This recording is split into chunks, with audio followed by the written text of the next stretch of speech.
The scythe slipped from Clara Parker's trembling hands and clattered against the dry earth, as another contraction seized her middle with such force that she doubled over in the wheat field, her swollen belly pressing against her thighs, while the late afternoon sun of August 1883 beat down mercilessly on her back. She was alone on the 100 acres that stretched out before her like an ocean of golden grain, and the nearest neighbor was 3 miles down the dusty road that led back to Raton, New Mexico, where her husband had left her 6 months ago, when he decided the gold fields of Colorado sounded more promising than the life they had been building together. The baby inside her kicked hard against her ribs, as if reminding her that time was running short, that the harvest needed to be brought in before the rains came, and that she had no one to rely on but herself. Clara straightened slowly, wiping the sweat from her forehead with the back of her hand, leaving a streak of dirt across her sun-bronzed skin. At 23 years old, she had imagined her life would look different than this. She had pictured a husband who kept his promises, a home filled with laughter, and the kind of love her parents had shared before cholera took them both when she was 16. Instead, she stood in a field that seemed to stretch on forever, with blistered hands and an aching back, trying to finish what should have been a 2-person job before her baby decided to enter this harsh world. She bent to retrieve the scythe, her fingers closing around the worn wooden handle, when she heard the sound of hoofbeats approaching from the east. Clara straightened again, shading her eyes against the sun's glare, and saw 3 riders coming across the neighboring property. The land belonged to the Whitmore family, cattle ranchers who had been in the territory since before it had a proper name. She had seen the brothers in town occasionally, tall men with sun-weathered faces, and the kind of quiet competence that came from years of hard work under an unforgiving sky. The lead rider slowed his horse as they drew near the fence line that separated the properties. He was the eldest of the 3 Whitmore brothers, a man named Samuel, who couldn't have been more than 28, with dark hair that curled slightly at his collar and eyes the color of creek water in summer. His brothers flanked him on either side, Daniel and James, both younger but cut from the same cloth, strong and capable-looking. Samuel removed his hat as he approached, holding it against his chest in a gesture of respect that Clara found oddly touching. "Madam," he called out, his voice carrying easily across the distance. "You doing all right out here?" Clara felt her cheeks flush, embarrassment warring with the desperate relief that flooded through her. "I am managing," she called back, though they both knew it was a lie. No woman 9 months pregnant should be out harvesting wheat alone in the August heat, and the evidence of her struggle was written in every uncut row that stretched out behind her. Samuel dismounted in one fluid motion, looping his horse's reins over the fence post. His brothers followed suit without needing to be told. "We have been watching this field for the past week," Samuel said, his tone gentle but matter-of-fact. "Seems like it has been just you out here every day." "My husband is away," Clara said, lifting her chin in a show of pride that she did not quite feel. "He will return soon." Another lie, but one she had told herself so many times that it almost felt like the truth. Samuel's eyes, kind and knowing, told her he understood exactly what kind of man would leave his pregnant wife to manage a farm alone. "These clouds coming in from the west," he said, gesturing toward the horizon where dark thunderheads were beginning to gather. "They will bring rain by tomorrow evening, maybe sooner. This wheat needs to come in today, or you will lose the whole crop." Clara felt tears prick at her eyes, but she blinked them back fiercely. She had not cried when her husband left, and she would not cry now in front of these strangers. "I know," she said quietly.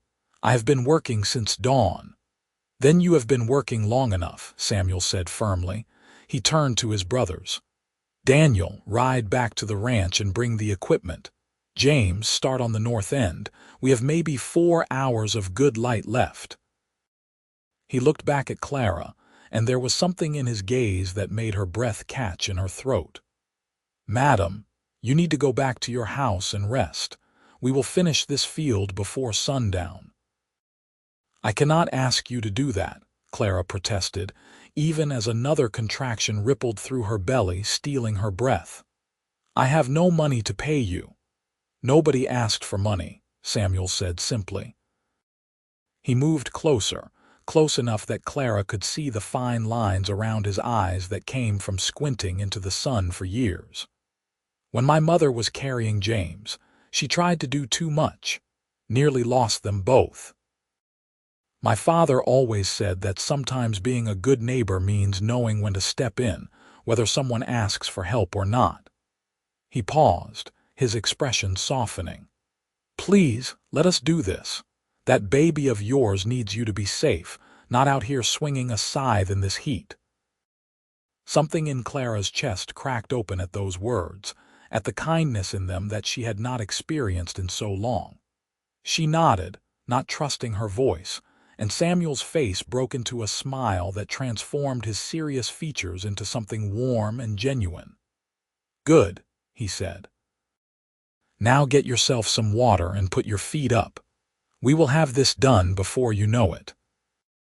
Clara made her way slowly back toward the small farmhouse that sat at the eastern edge of the property, turning back once to see Samuel already working, his strong arms swinging the scythe in a steady rhythm that spoke of years of practice.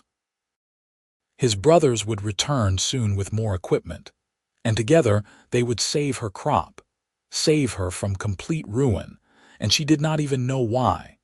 Inside the house, Clara sank into the rocking chair that had been her mother's and pressed both hands to her belly. The baby moved under her palms, a rolling wave of motion that made her smile despite her exhaustion. We are going to be all right, she whispered to the child she had not yet met. There are still good people in this world. Through the window, she could see Samuel working steadily through her wheat field, and she found herself watching him with a curiosity that surprised her. There was something about the way he moved, economical and purposeful, that spoke of a man who understood the value of honest work. She thought about the way he had looked at her, with concern but also with respect, treating her like a person worthy of care rather than an object to be pitied or dismissed. By the time Daniel returned with a wagon and additional tools, the sun was beginning its descent toward the western mountains. Clara could hear the three brothers calling to one another as they worked, their voices carrying on the evening breeze that had finally brought some relief from the day's heat. She made coffee and sliced bread that she had baked the day before, arranging everything on a tray with the last of her preserved strawberry jam. When she carried the tray out to the porch, she found Samuel walking toward the house, his shirt soaked through with sweat and his face flushed from exertion. He stopped at the bottom of the steps, removing his hat again in that courteous gesture that seemed as natural to him as breathing. We are making good progress, he reported. Should have it all cut and bundled within the next 2 hours. Daniel and James are working the western section now. I brought coffee, Clara said, gesturing to the tray. And bread. It is not much, but I wanted to thank you somehow. Samuel climbed the steps and accepted the cup she offered, his fingers brushing against hers for just a moment. The contact sent an unexpected warmth through Clara's chest, a feeling she had almost forgotten existed. Thank you, madam. This is very kind. You should call me Clara, she said. Madam makes me feel like I am 50 years old. He smiled at that, a slow spread of warmth across his face. Clara, then. And you should call me Samuel, though most folks just call me Sam. They stood there in the fading light, sipping coffee and not speaking, but the silence was comfortable rather than awkward. Clara found herself studying his profile, the strong line of his jaw and the way his dark hair fell across his forehead. There was something solid about him, something that made her feel safer than she had felt in months. "Your husband," Samuel said finally, his voice careful. "When did he leave?" Clara considered lying again, but found she did not have the energy for it. "March," she said quietly. "Right after we found out about the baby. He said he was going to Colorado to make his fortune in the gold fields, that he would send for me once he was established." She looked down at her swollen belly. "That was 5 months ago. I have not heard from him since." Samuel's jaw tightened, and Clara saw anger flash briefly in his eyes before he controlled it. "I am sorry," he said. "You deserve better than that." "Do I?" Clara asked, and she was surprised by the bitterness in her own voice. "My father always said I was too headstrong, that I would drive away any man foolish enough to marry me. Maybe he was right." "Your father was wrong," Samuel said with such conviction that Clara looked up in surprise. "A man who leaves his pregnant wife to fend for herself is not a man at all." "That is not on you, Clara. That is on him." Tears threatened again, but this time Clara let one slide down her cheek. Samuel reached out as if to brush it away, then seemed to think better of it and let his hand drop. The almost touch felt more intimate than if he had actually made contact. "I should get back to work," he said finally. "But Clara, after we finish tonight, I want you to know that you are not alone out here. If you need anything at all, the Whitmore Ranch is just 3 miles north. You send word and one of us will come." "Why are you being so kind to me?" Clara asked. "You do not even know me." Samuel was quiet for a moment, his eyes searching her face as if trying to decide how honest to be. "Because when I look at you," he said slowly, "I see someone who has been strong for too long, who has had to be harder than she should have to be. And I think maybe you deserve someone to be strong for you for a change." Before Clara could respond, before she could even process what those words meant, or why they made her heart race in her chest, Samuel had replaced his hat and was striding back toward the field where his brothers were working. Clara watched him go, one hand pressed against the doorframe for support, feeling as if something fundamental had just shifted in the world around her. The baby kicked again, a strong jab that made Clara gasp and press her hand to her side. She looked down at her belly and then back out at the 3 men working to save her harvest in the dying light. "Your father would not do this for us," she whispered. "But maybe there are men in this world who would. Maybe we will be all right after all."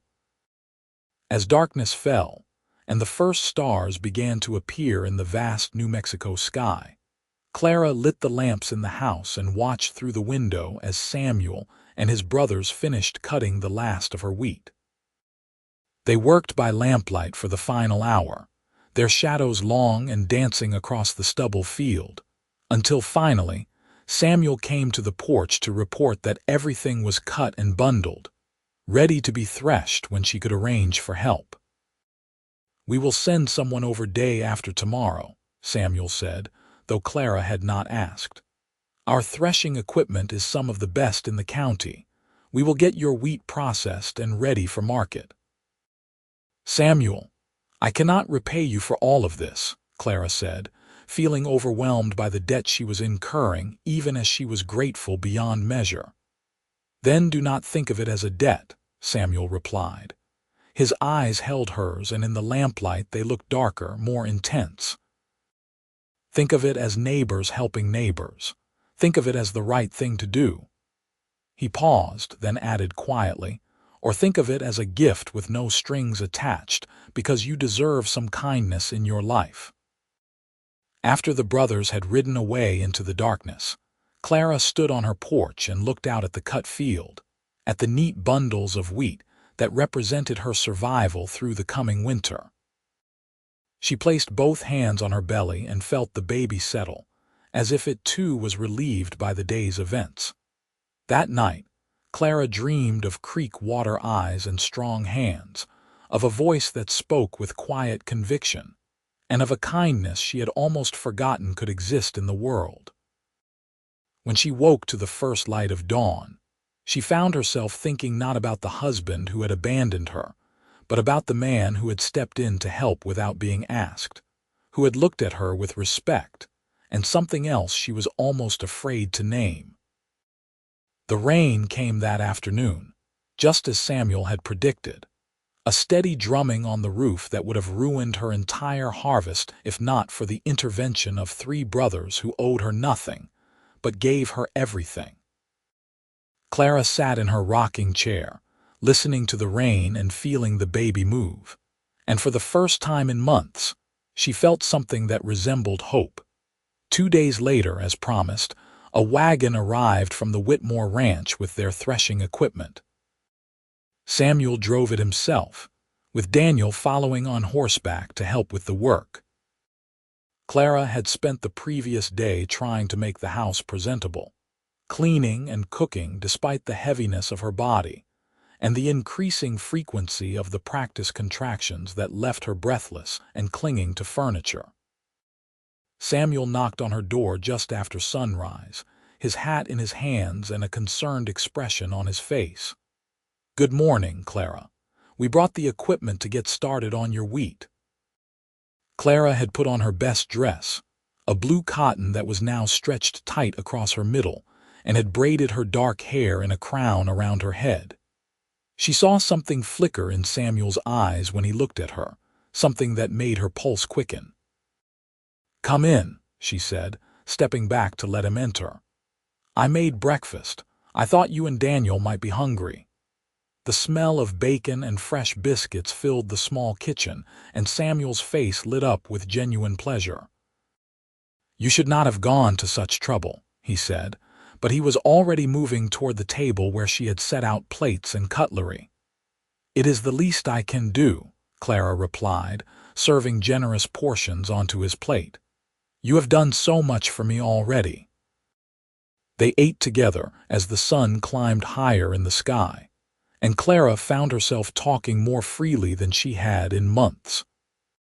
Samuel asked about how she came to Raton, and she told him about her parents' deaths and her hasty marriage to a man who had seemed solid and dependable, but had turned out to be neither. Samuel listened without judgment, his attention completely focused on her words, and Clara felt truly heard for the first time in longer than she could remember. "What about you?" she asked, refilling his coffee cup. "How did your family come to own the ranch?" Samuel leaned back in his chair, his long legs stretched out under the table. "My grandfather was one of the first ranchers in this area," he said. "Back in the 50s, before the territory was properly settled.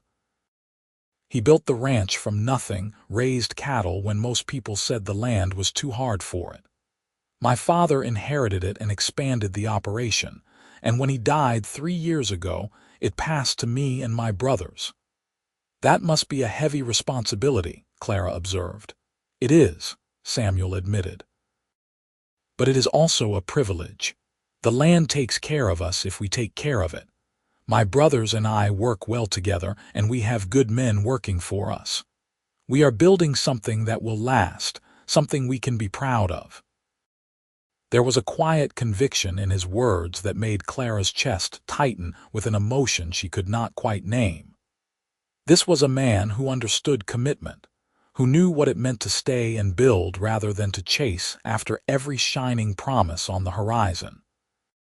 Daniel called from outside, and Samuel rose reluctantly from the table. "I should get to work," he said. "That wheat will not thresh itself." "May I watch?" Clara asked impulsively. "I have never seen the process before." Samuel's expression softened. "Of course. But you should bring a chair and stay in the shade. No standing for hours in the sun, understood?" Clara nodded, grateful for his concern even as part of her chafed at the restrictions her condition imposed. She carried a chair out to the edge of the field and settled herself to watch, as Samuel and Daniel set up the threshing equipment and began the laborious process of separating the grain from the chaff. The work was rhythmic and hypnotic, the steady sound of the machine punctuated by the brothers' occasional calls to one another. Clara found her attention drawn again and again to Samuel, to the play of muscles under his shirt as he lifted and carried, to the way sweat made his hair curl more tightly at his temples, to the careful precision with which he worked. Around midday, Clara felt a contraction stronger than the others, one that made her grip the arms of her chair and bite down on her lip to keep from crying out. When it passed, she looked up to find Samuel watching her with concern etched across his features. He crossed the field in long strides and crouched beside her chair. "Are you all right? Just practice contractions," Clara said, trying to sound more confident than she felt. "The midwife in town said I might have them for weeks before the real thing." Samuel did not look convinced. "How often are they coming?" Clara considered lying, but something about the intensity of his gaze made her tell the truth. "Every 20 minutes or so since early this morning." "Clara," Samuel said, and there was gentle reproof in his voice. "You should be in bed, not sitting out here in the heat." "I am tired of being in bed," Clara said, more sharply than she intended. "I am tired of being alone in that house with nothing but my thoughts for company. Please, just let me stay out here a little longer." Samuel was quiet for a moment, then he nodded slowly. "All right. But the minute those contractions get closer together or stronger, you tell me. Promise me, Clara." "I promise," she said, and she meant it. The afternoon wore on, and the pile of threshed wheat grew steadily larger.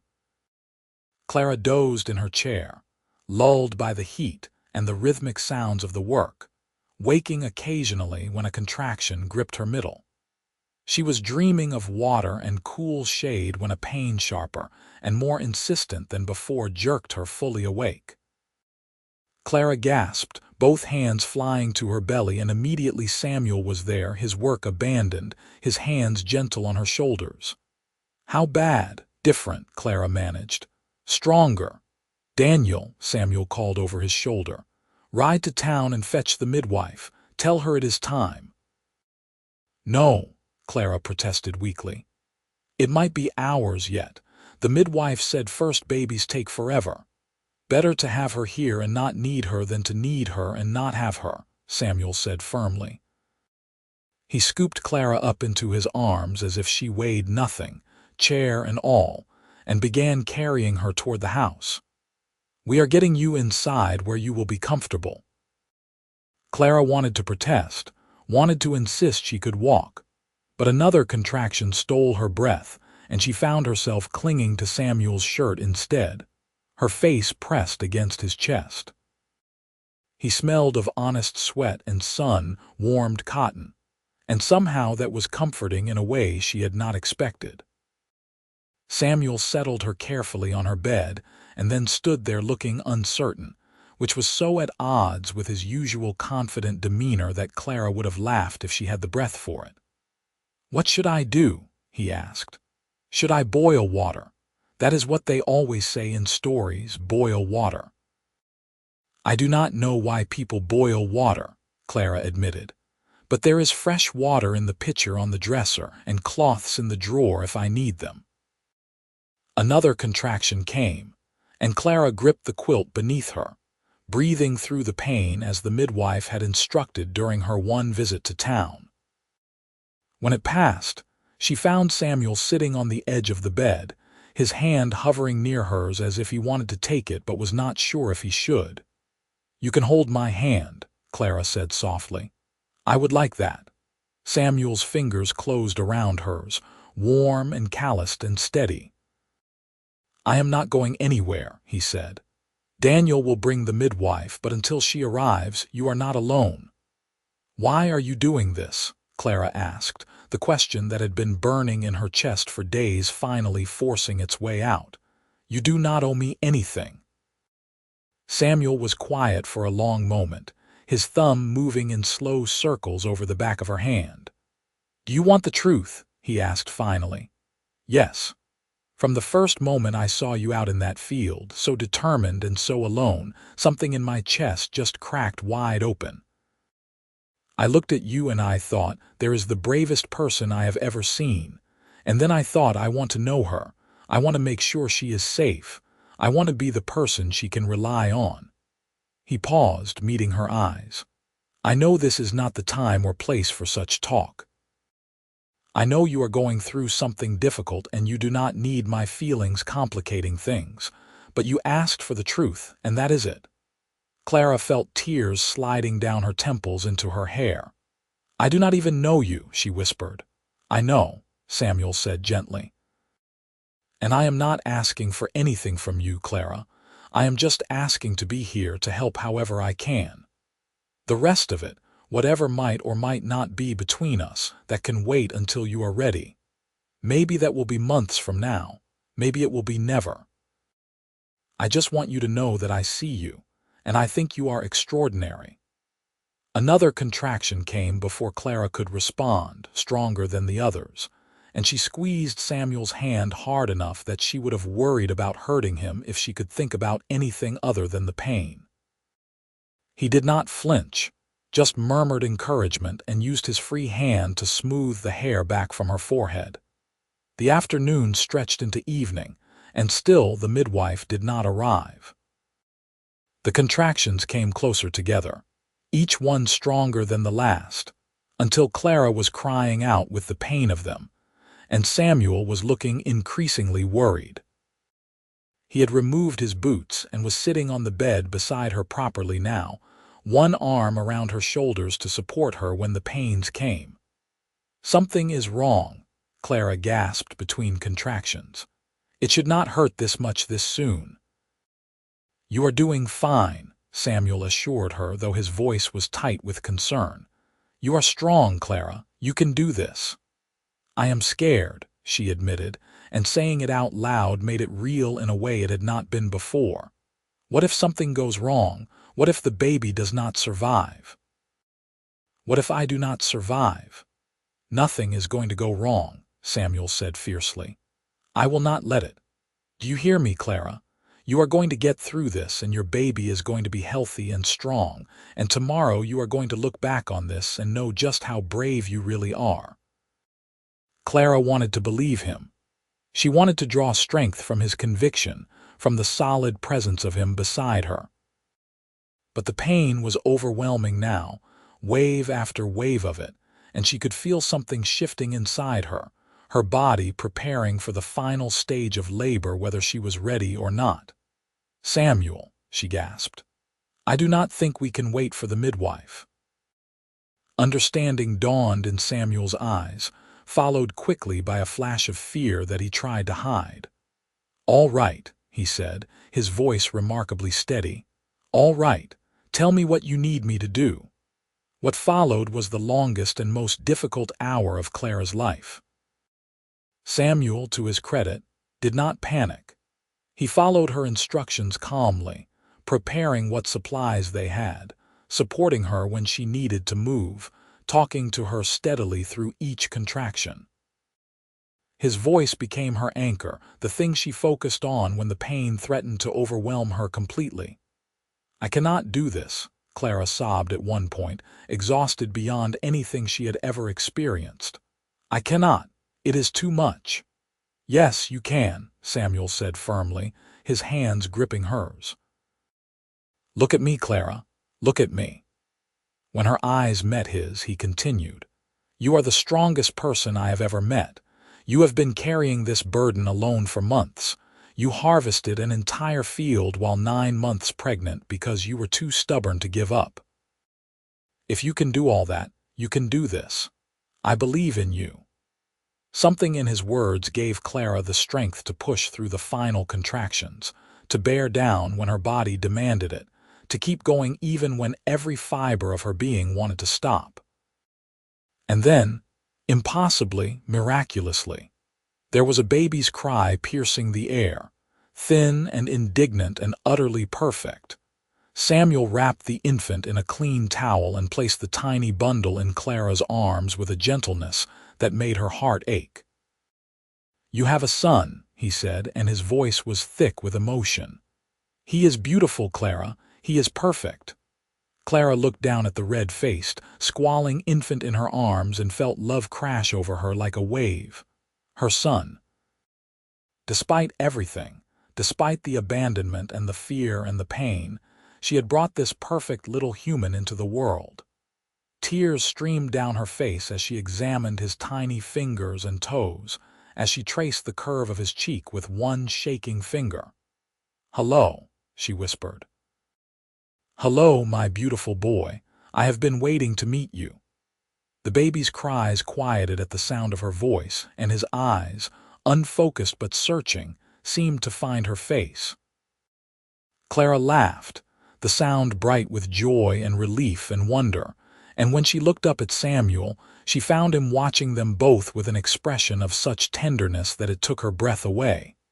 "Thank you," she said. "I could not have done this without you." Samuel reached out and touched the baby's tiny hand with one finger, his expression full of awe.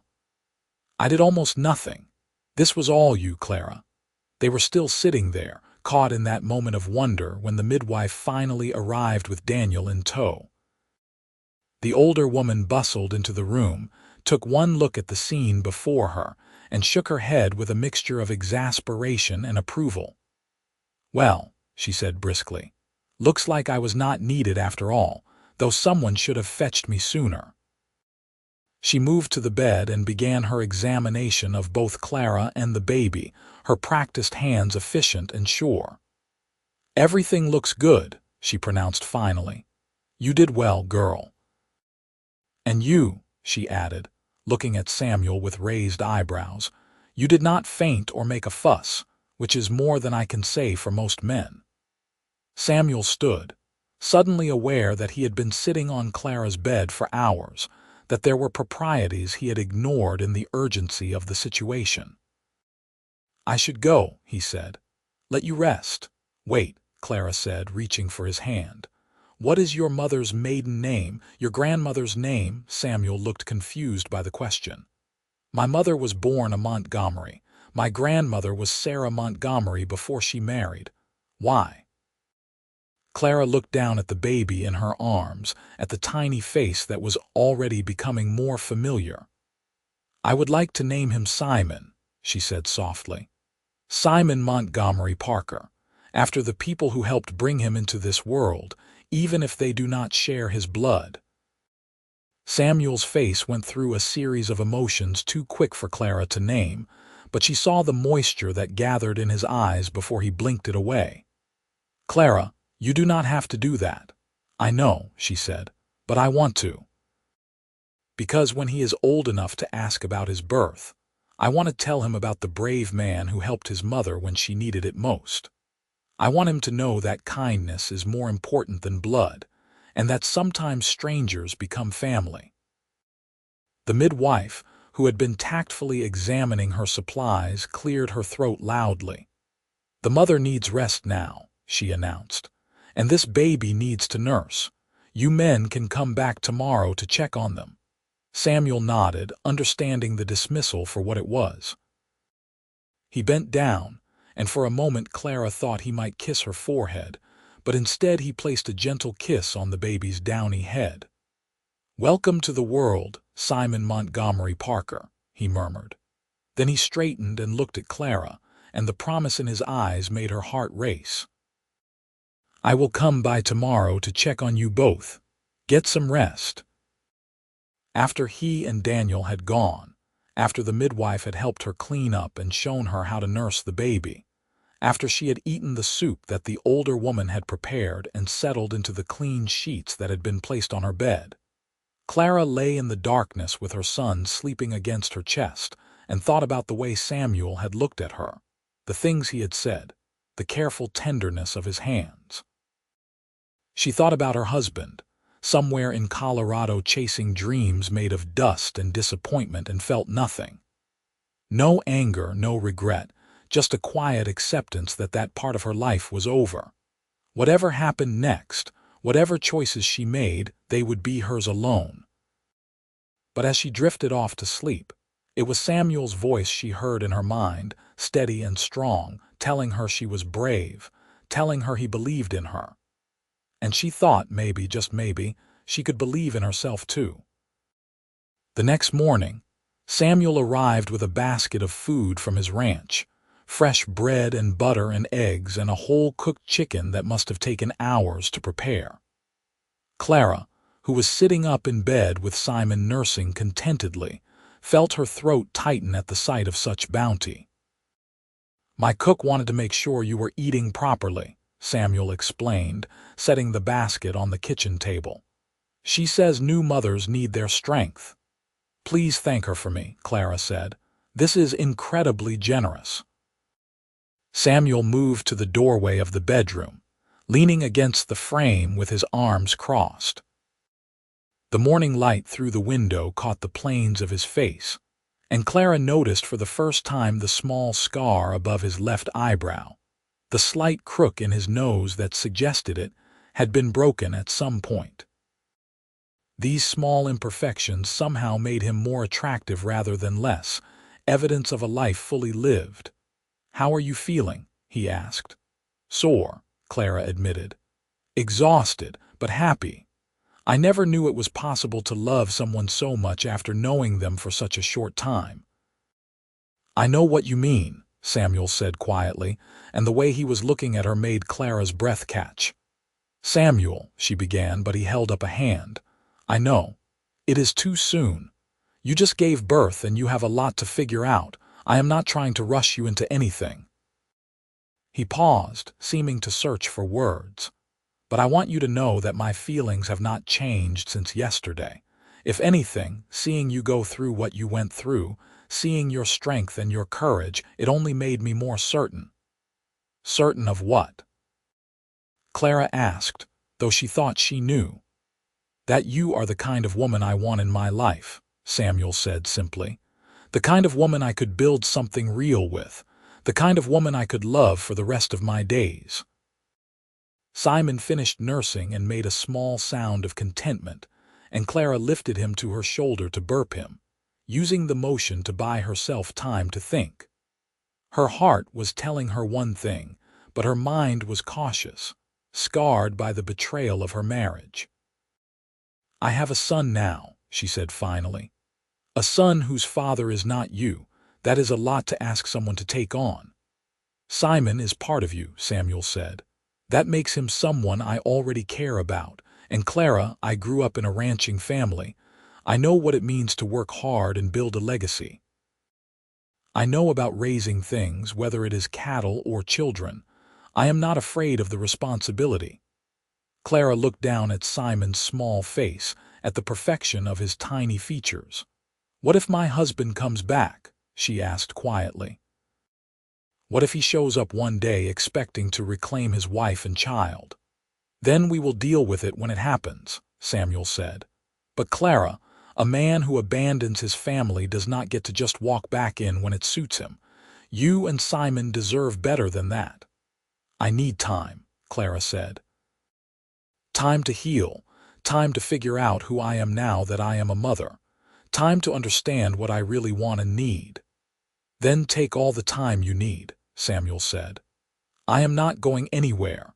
I will be here, helping with the harvest, making sure you and Simon have what you need. No strings, no expectations, just friendship for as long as you want it to be just friendship." Over the following weeks, Samuel kept his word. He came by nearly every day, sometimes with his brothers but often alone, helping with the endless work that a farm required. He repaired the roof where it had started to leak, fixed the broken step on the porch, and chopped enough wood to last Clara through the winter. He never asked for anything in return, never pushed for more than friendship, but Clara could see the longing in his eyes when he thought she was not looking. Simon grew and thrived, and Clara found herself healing not just in body but in spirit.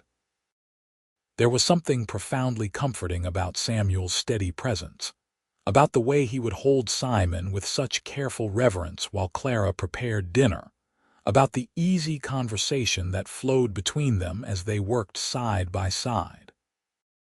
One evening in late September, as the air was turning crisp with the promise of autumn, Samuel stayed for dinner after a day of helping Clara prepare her fields for winter. They ate together at the small kitchen table, and Simon slept peacefully in the cradle that Samuel had built with his own hands, a gift he had presented with characteristic modesty. "I have been thinking," Clara said, setting down her fork, "about what you said about building something real." Samuel looked up, his expression carefully neutral, but Clara could see the hope in his eyes. "Have you?" "I was so young when I married," Clara said slowly. "Only 19, and I thought I knew what love was. I thought it was excitement and grand promises and the thrill of someone paying attention to me, but I was wrong." She paused, gathering her courage. "Love is not grand promises. It is showing up every day. It is fixing roofs and chopping wood and holding a baby that is not yours so his mother can eat a hot meal. It is patience and kindness and seeing someone at their worst and choosing to stay anyway." Samuel reached across the table and took her hand, his thumb tracing familiar circles over her knuckles. "Clara, I am not ready for marriage," she said quickly. "I know that might seem strange given that I am already married, at least legally, but I need to figure out how to end that before I can start something new. But Samuel, I want to start something new. With you. If you are willing to wait a little longer, to be patient while I sort through all the legal complications, I would very much like to see if this thing between us could become something permanent." The smile that broke across Samuel's face was like sunrise, bright and warm and full of promise. He stood, pulling Clara gently to her feet, and for a moment they just stood there, hands clasped between them, looking at each other with the weight of all their unspoken feelings hanging in the air. "I would wait years if I had to," Samuel said quietly. "You are worth waiting for, Clara. You and Simon both." "I do not think it will take years," Clara said, surprised by her own certainty. "I just need to go to the territorial court and file for abandonment. The lawyer in town said it could be done within a few months if my husband does not contest it, and I do not think he will. He has not sent word in over 6 months. I do not think he is coming back." "Then we will wait a few months," Samuel said. "And in the meantime, I will keep coming around if that is all right with you. I will keep helping with the farm and getting to know that little boy of yours and letting you get to know me." "I think I already know you pretty well," Clara said softly. "I know you are kind and patient and strong. I know you keep your promises and you treat people with respect. I know you are the kind of man who steps up when someone needs help, even when there is nothing in it for you." "There is plenty in it for me," Samuel said. "There is you." He leaned down slowly, giving Clara plenty of time to pull away, but she did not. When his lips met hers, it was gentle and sweet and full of restrained longing. Clara's free hand came up to rest against his chest, feeling the steady thrum of his heartbeat under her palm, and she thought about how different this felt from the rushed, selfish kisses her husband used to give her. This was a kiss that asked rather than demanded, that offered rather than took. When they pulled apart, both of them were breathing hard, and Samuel rested his forehead against Clara's. "I should go," he murmured, "before I forget how to be a gentleman." Clara laughed softly. "You could never forget that. It is too deeply ingrained in you." "Do not be so sure," Samuel said, but he was smiling as he stepped back and reached for his hat. "I will come by tomorrow to check on the fence line in the south pasture. Daniel mentioned it might need some work." "Samuel," Clara said as he reached the door. He turned back and she continued, "Thank you for everything. For seeing me when I was invisible, for helping me when I was alone, for being patient when I needed time." "You were never invisible," Samuel said. "You were the only thing I could see." After he left, Clara stood at the window and watched him ride away into the gathering darkness. Simon stirred in his cradle, and she moved to pick him up, holding his small, warm weight against her chest.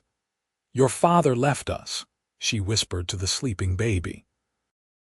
"But sometimes I think maybe that was meant to happen, because it brought us here to this moment, to this place where we met someone who sees us for who we really are. And maybe that is a kind of blessing, even if it did not feel like one at the time." The months that followed fell into a comfortable rhythm.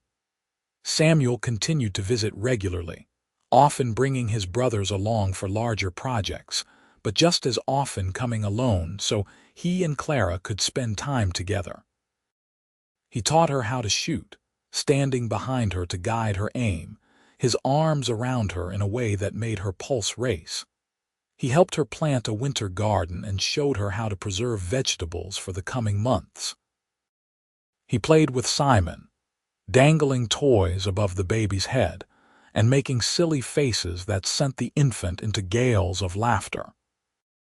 Clara found herself falling more deeply in love with each passing day, not in the rush of infatuation she had felt with her first husband, but in the steady accumulation of shared moments and quiet understanding. She loved the way Samuel never treated her like she was fragile, even though he was endlessly considerate of her needs. She loved how he listened when she talked, really listened, and remembered the small details she mentioned in passing.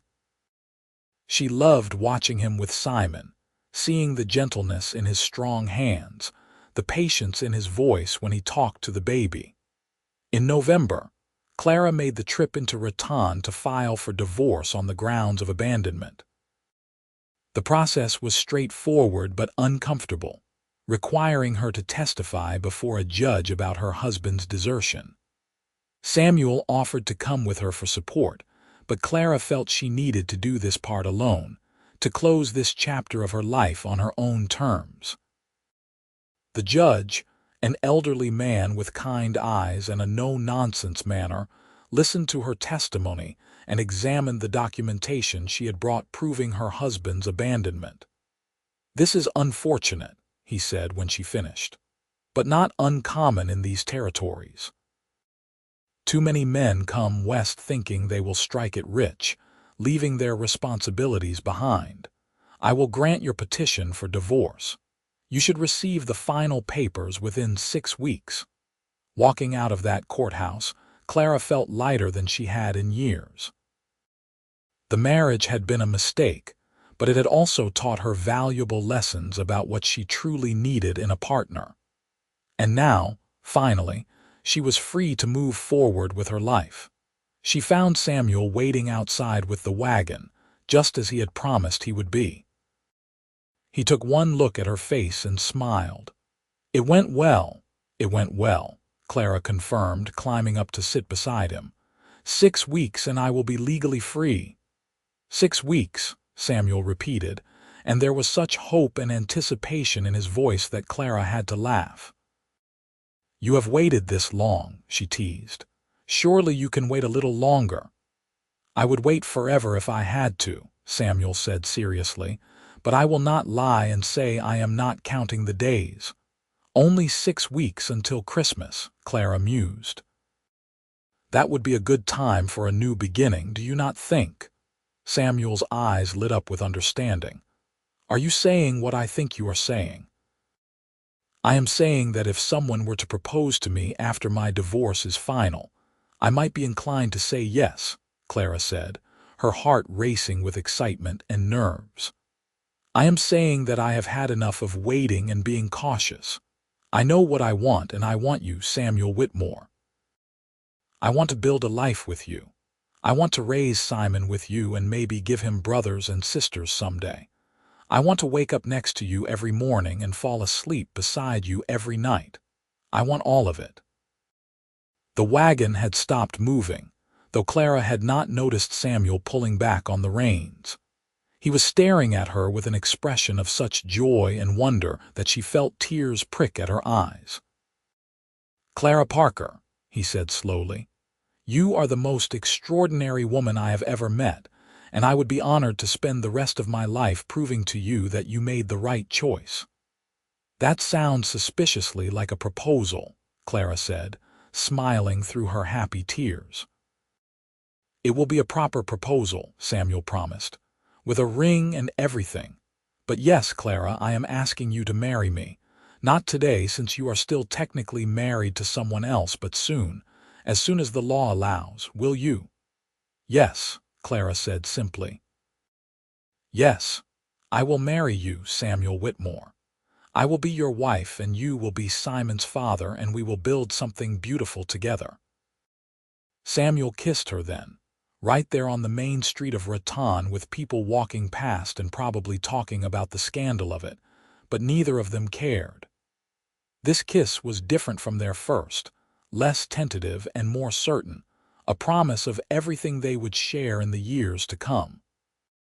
The 6 weeks, until Christmas, passed both slowly and quickly, filled with preparation and anticipation. Samuel's brothers were thrilled by the news, and Daniel and James immediately began planning how to expand the ranch house to accommodate their brother's new family. Samuel's cook, a formidable woman named Martha who had been with the family since the boys were children, took Clara under her wing and began teaching her the recipes that had been passed down through the Whitmore family. Clara introduced Samuel to Simon as his father during those weeks, even though the baby was too young to understand. "This is your papa," she would say, placing the baby in Samuel's arms. "He is going to love you and protect you and teach you how to be a good man." Samuel took to fatherhood with the same quiet competence he brought to everything else. He changed diapers without complaint, walked the floor with Simon when the baby was fussy, and sang surprisingly tuneful lullabies in a deep voice that never failed to soothe. Clara would watch them together and feel her heart swell with love for both of them. The divorce papers arrived 3 days before Christmas, official and final. Clara held the document in her hands and felt the last weight of her old life lift from her shoulders. She was free. She was her own person again, and she was choosing, with clear eyes and an open heart, to give herself to a man who deserved her trust. Samuel arrived that evening with a small box in his pocket and nervous energy radiating from every line of his body. They sat together on the porch in the cold December air, bundled in coats and blankets, while Simon slept inside in his cradle.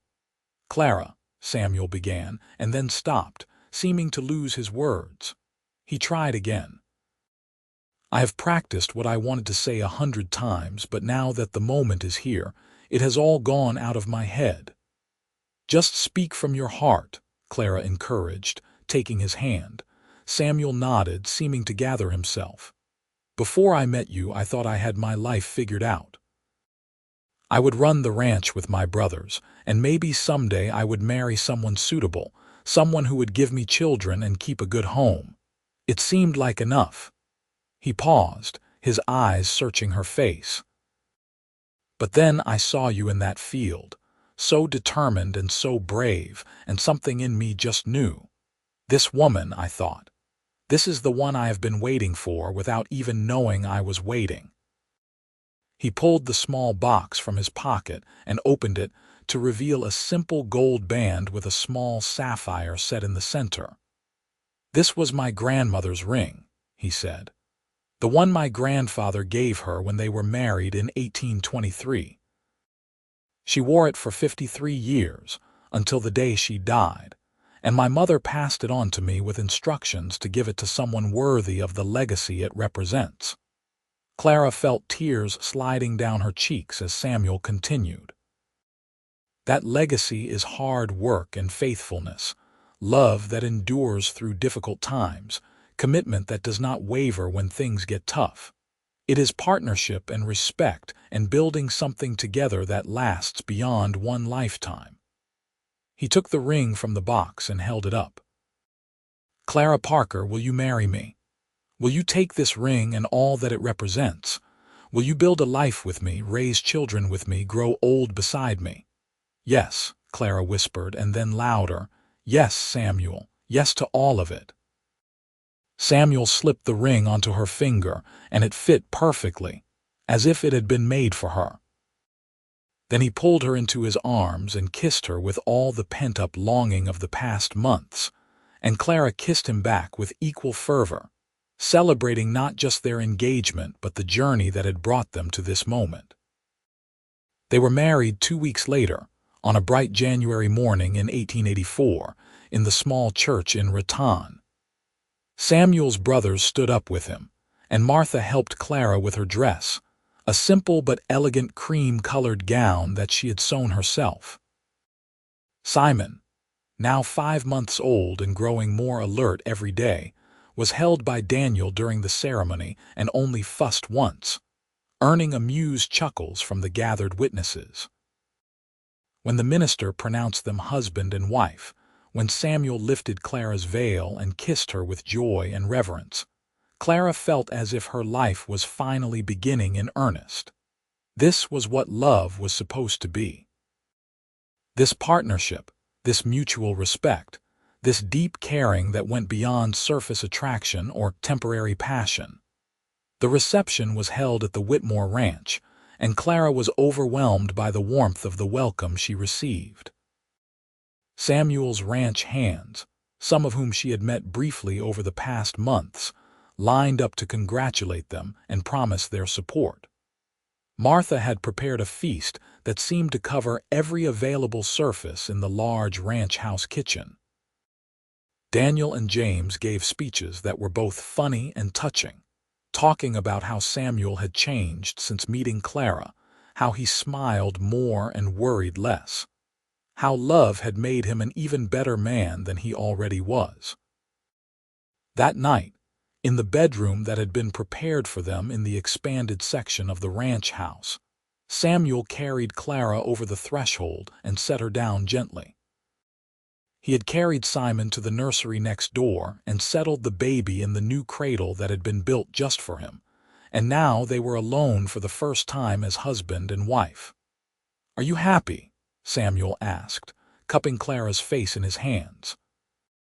"I did not know it was possible to be this happy," Clara admitted. 6 months ago I was alone and pregnant and terrified, and now I have a husband who loves me, a son who is healthy and thriving, and a home where I truly belong." "You always belonged," Samuel said softly. "You just had to find your way here." They made love that night with tenderness and care, learning each other's bodies and preferences, building intimacy slowly and thoroughly.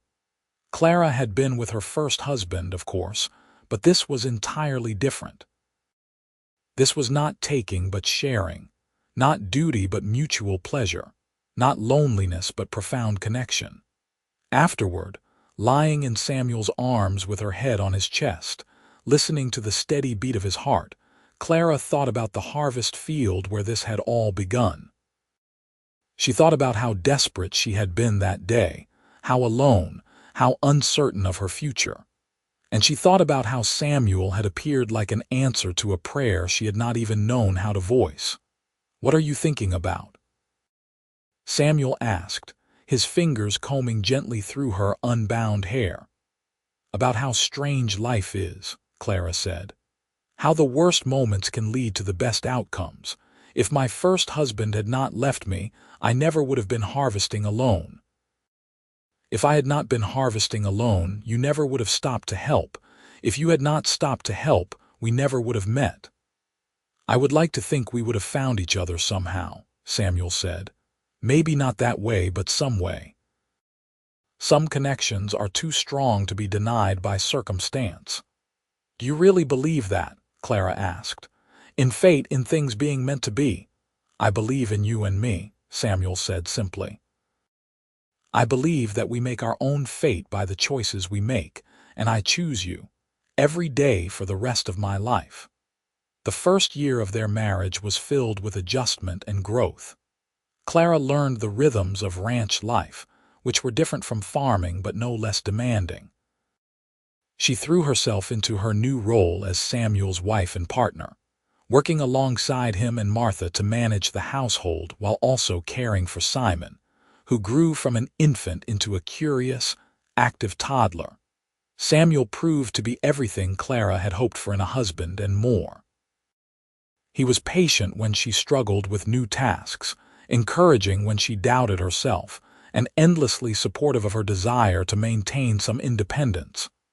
When Clara mentioned that she wanted to keep her small farm rather than sell it, Samuel did not hesitate. "It is yours," he said simply. "You worked hard for that land and you should keep it. We can lease it out or hire someone to work it, whatever you prefer." In the end, they decided to incorporate Clara's land into the ranch's operations, using it for growing feed crops and hay. It felt right to Clara, joining what was hers with what was theirs, creating something larger and more sustainable than either property would have been alone.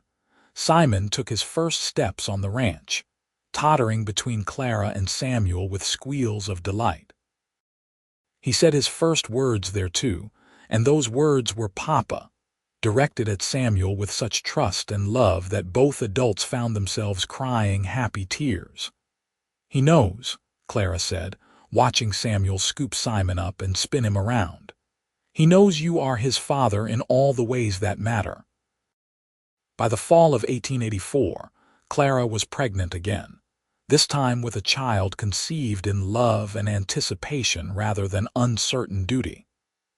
Samuel was overjoyed by the news, his hands constantly drawn to her growing belly, his expression full of wonder when he felt the baby kick. "Are you hoping for a boy or a girl?" Clara asked one evening as they sat together on the porch, watching Simon play in the yard under Martha's watchful eye. "I do not care," Samuel said honestly. "Boy or girl, as long as the baby is healthy and you come through it safely, I will be the happiest man alive." The baby arrived in May of 1885, a little girl with dark hair like her father and lungs that could wake the dead. They named her Sarah, after Samuel's grandmother, and she was welcomed into the family with joy and celebration. Simon, now 18 months old, was fascinated by his little sister and insisted on helping with everything from diaper changes to feeding times. "You have given me everything I never knew I wanted," Samuel told Clara one night as they lay in bed with baby Sarah sleeping between them, and Simon tucked safely in the nursery. "A family, a home full of love, a reason to come in from the fields at the end of each day." "You gave me those things too," Clara said softly. "You gave me hope when I had none. You gave me love when I felt unlovable.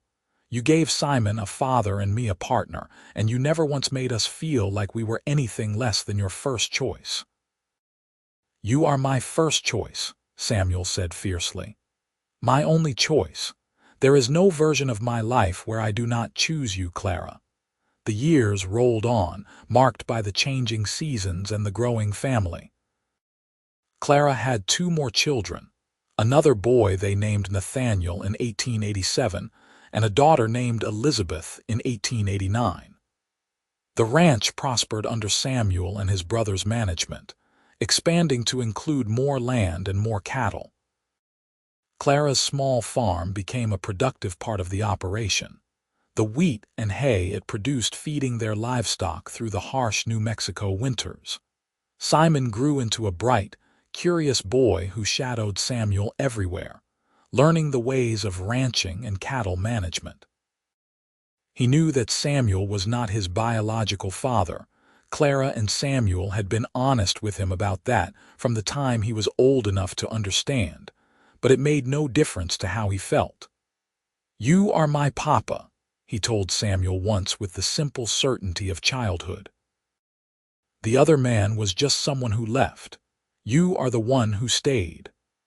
As Simon approached his 10th birthday in 1893, Clara found herself reflecting on how far they had all come. The scared, pregnant woman harvesting wheat alone in the summer heat felt like a different person, someone from another lifetime. That woman had been broken and desperate, held together by sheer stubbornness and a refusal to give up. But that woman had also been the seed from which everything else had grown, Her determination had caught Samuel's attention. Her strength had earned his respect. Her vulnerability had opened his heart. And together, they had built something neither of them could have created alone. One evening, after the children were all in bed and the ranch was quiet except for the usual nighttime sounds of cattle and wind, Clara and Samuel walked out to the edge of the property where they could see both the ranch buildings and the small farmhouse where it had all begun. The house was occupied now by one of their ranch hands and his family, but Clara could still remember every detail of those lonely months when it had been just her and her growing belly and her fears. "You ever think about how different things could have been?" Clara asked, leaning against Samuel's solid warmth. "All the time," Samuel admitted. "I think about what would have happened if we had ridden past your property that day without stopping. I think about how close I came to never meeting you, never knowing you existed." He paused, his arm tightening around her waist. "It scares me, Clara, the thought of a world where we never found each other." "But we did find each other," Clara said. "Against all odds, in the middle of that wheat field, we found each other, and we chose each other every day since then." "Every day for the rest of my life," Samuel agreed. "That is my promise to you, Clara. No matter what comes, no matter what challenges we face, I choose you. I choose us. I choose this family we have built together." They stood there in the darkness, holding each other and looking out over the land they had cultivated and the life they had created. And Clara felt a sense of peace and completeness that she had never imagined possible back when she was struggling alone in that field.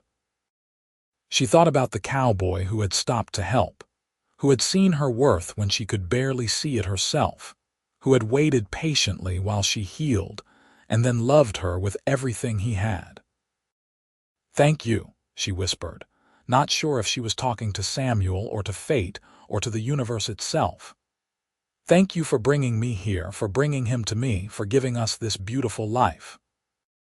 Samuel turned her in his arms so they were face to face, and in the moonlight she could see the silver beginning to thread through his dark hair, the deeper lines around his eyes that came from years of smiling.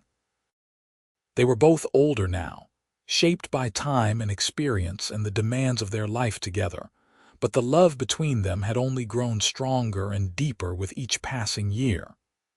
"I love you," Samuel said, as he had said 1,000 times before and would say 1,000 times more. "I love who you were when I met you. I love who you are now, and I will love whoever you become. You are my heart, Clara. You always will be." Clara kissed him then, pouring into that kiss all the love and gratitude and joy that filled her chest to bursting. This was what she had been waiting for all along, even when she did not know it. Not rescue, not salvation, but partnership. Not someone to save her, but someone to stand beside her. Not a perfect life without challenges, but a life where challenges were faced together, where burdens were shared, where love was not just a feeling but a choice made fresh every morning. The years continued to pass, bringing both joys and sorrows. Martha passed away in 1895, and they mourned her loss while celebrating the full life she had lived. Daniel married in 1896, bringing his bride to live at the ranch and adding more children to the growing Whitmore clan. James followed suit in 1898, and the ranch house had to be expanded again to accommodate everyone. Through it all, Clara and Samuel remained the steady center, the foundation upon which everything else was built. They weathered droughts and harsh winters, economic downturns and cattle diseases, the normal challenges that came with ranching in the unforgiving New Mexico territory. But they weathered them together, making decisions as partners, supporting each other through difficulties, celebrating victories as a team. Simon grew into a fine young man, graduating from school in Raton and showing a natural aptitude for ranch management. He worked alongside Samuel and his uncles, learning everything they could teach him about cattle and land management and business. When he turned 21 in 1904, Samuel officially made him a partner in the ranch, giving him an equal share with his biological children. "This ranch is as much yours as it is theirs," Samuel told Simon firmly when the young man tried to protest. "You have worked for it, bled for it, given your sweat and tears to make it succeed. You are my son in every way that matters, Simon, and I will not hear another word about it." Sarah became a teacher, following in the footsteps of her maternal grandmother, whom she had never met. She taught at the school in Raton, and her students adored her for her patience and creativity. Nathaniel took after his father in temperament and build, solid and dependable, choosing to stay on the ranch and work the land he loved. Elizabeth, the youngest, had inherited Clara's fierce independence and her father's quiet strength, and she shocked everyone by announcing at age 18 that she wanted to study law. "Women can be lawyers now," she said firmly when her brothers expressed doubt. "And I am going to be one of the best." Clara and Samuel supported her ambition wholeheartedly, helping her secure admission to a program in Denver and visiting her regularly as she pursued her unprecedented dream. They were proud of all their children, but there was something special about watching Elizabeth forge her own path in a world that was slowly, grudgingly making space for women's ambitions. As the new century progressed, as the Wild West gradually became less wild, as the territory they loved transitioned toward statehood, Clara and Samuel aged gracefully together. Their hair turned silver, their faces lined with the evidence of years spent outdoors, but their love remained as strong and vital as it had been that day in the wheat field when a pregnant woman alone had been saved by a cowboy and his brothers who finished the harvest before sundown. They became grandparents and then great-grandparents, watching their family tree branch and grow in ways they never could have imagined. The ranch prospered and expanded, passing through generations, but always carrying the values that Clara and Samuel had instilled: hard work, mutual respect, kindness to neighbors, and the understanding that family was defined by love and commitment rather than blood alone. On their 30th wedding anniversary in 1914, Samuel surprised Clara with a trip back to the small farmhouse where it had all begun. The current occupants had moved into Raton, and the house stood empty, waiting for the next family who would need it. "I wanted to see it again," Samuel explained as they walked through the rooms that seemed smaller than Clara remembered. "The place where I first realized what my life was missing."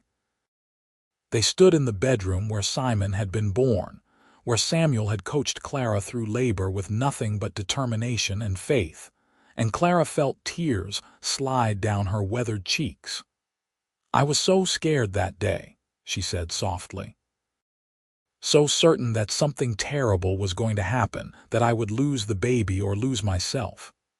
"But you did not," Samuel said, taking her hand. "You survived, you thrived, you became the strongest person I know." "Because of you," Clara said. "Because you showed me that I did not have to do everything alone, that accepting help was not weakness but wisdom. Because you loved me when I did not know how to love myself." "You loved yourself just fine," Samuel corrected gently. "You just needed someone to see it and reflect it back to you, until you could see it too." They walked out to the field where Clara had been working that fateful August day, and it was planted with wheat again, the stalks waving in the summer breeze just as they had 3 decades earlier. Clara closed her eyes and let herself remember the fear, the pain, the exhaustion, and then the sound of hoofbeats, the kindness in a stranger's eyes, the beginning of everything good that had followed. "You have any regrets?" Samuel asked quietly. Clara opened her eyes and looked at her husband, at the man who had kept every promise he had ever made to her, who had loved her children as his own, who had built a life and a legacy with her that would endure long after they were gone. "Not a single one," she said firmly. "Every choice I made, every hardship I endured, every moment of pain or fear or doubt, it all led me here, led me to you. How could I regret any of it?" They stood there in the golden wheat field, holding hands as the sun began its descent toward the horizon. And Clara thought about the scared young woman she had been, and the contented older woman she had become. The journey between those two versions of herself had been long and difficult, marked by loss and struggle, but it had also been beautiful beyond measure. "Thank you," she said to Samuel, the same words she had whispered so many years ago, but with 3 decades of accumulated meaning behind them now. "Thank you for stopping that day. Thank you for seeing me. Thank you for choosing me and for letting me choose you right back." "It was the easiest choice I ever made," Samuel said simply, "and the best one." As they walked back to their wagon, as they drove away from the farmhouse that had been the beginning of their story, Clara turned back for one last look. The sun was setting now, painting the sky in shades of orange and purple and gold, illuminating the wheat field where a pregnant woman had once struggled alone, and where a cowboy and his brothers had finished the field before sundown. That act of kindness, that simple decision to stop and help a stranger in need, had changed both their lives forever. It had created a family, built a legacy, and proven that sometimes the most important moments are the ones where we choose to see each other's humanity and respond with compassion. Clara and Samuel lived many more years together, watching their children and grandchildren grow, seeing the ranch continue to prosper, celebrating the admission of New Mexico to statehood in 1912, and all the changes that came with a new era. They grew old together in the way that people who truly love each other do, their lives so intertwined that neither could imagine existing without the other. When Samuel passed away peacefully in his sleep in 1922, at the age of 67, Clara mourned him deeply, but also celebrated the extraordinary life they had shared. She lived another 5 years without him, surrounded by the family they had created and the legacy they had built, and when she died in 1927 at the age of 67, her children gathered around her bed and held her hands as she slipped away. Her last words were about that day in the wheat field, about the moment everything changed. "He stopped," she whispered, her eyes distant with memory. "He did not have to, but he stopped. And he saw me, really saw me, and everything began from there. What a blessing that was! What a gift!" Clara and Samuel were buried side by side on a hill overlooking the ranch they had built together, and on their shared headstone, their children inscribed the words that best captured their love story. Together they harvested a life of love, partnership, and devotion. May they rest in the peace they created for so many. The ranch continued through the generations, and the story of how it had come to be was passed down as family legend. The tale of the pregnant woman harvesting alone, the cowboy and his brothers who finished her field before sundown, and the love that grew from that single act of kindness, became the foundation myth of the Whitmore family. A reminder that the most important things in life are often the simplest: compassion, courage, and the willingness to help someone in need. Simon, who lived to be 82, never forgot that he had been present at the beginning of it all, born into the middle of a love story that would define generations. He told his own children and grandchildren about the man who had chosen to be his father, about the woman who had been strong enough to accept help when she needed it, and about how sometimes the best families are the ones we choose rather than the ones we are born into. The small farmhouse where it had all begun was eventually donated to the Historical Society, preserved as an example of early settler life in New Mexico. Visitors who toured it learned about the challenges faced by frontier families, about the hard work required to survive in an unforgiving land, and about one particular day in August 1883, when three brothers on horseback had changed the course of multiple lives by simply choosing to care. And sometimes, on summer evenings when the light was just right and the wheat was growing in the nearby fields, people swore they could see two figures standing at the edge of the property, holding hands and looking out over the land they had loved. Ghosts, perhaps, or memories, or simply the enduring power of a love story that had been built on the foundation of kindness, respect, and the understanding that we are all stronger together than we could ever be alone. The cowboy and his brothers had finished the field before sundown all those years ago, but what they had really done was plant the seeds of something far more important than wheat. They had planted hope where there had been despair, community where there had been isolation, and love where there had been loneliness.